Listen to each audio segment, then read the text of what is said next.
Welcome to the Slop Farm. Enjoy the video. You start by choosing a firm wake time and treating it as non-negotiable. This anchors your circadian rhythm. Once you wake, get 15-30 minutes of bright natural light to shift your internal clock. Light is the strongest cue. Make sure to hydrate with 250-500 ml water immediately to restore blood volume and alertness. Avoid heavy meals and postpone caffeine for at least 1 hour so your body rebalances without overstimulation. This rapid, consistent morning routine begins the reset process now.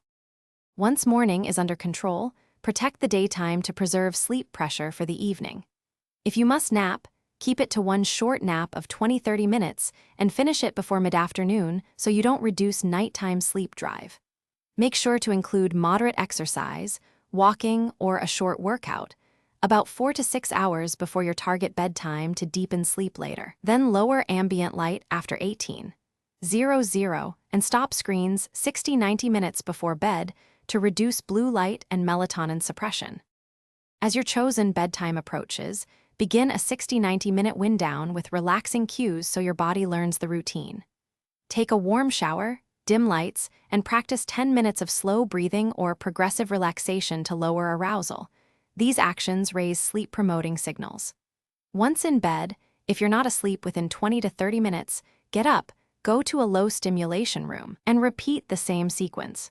This prevents bed association with wakefulness and accelerates the reset. Thanks for watching. Consider subscribing if we helped you today.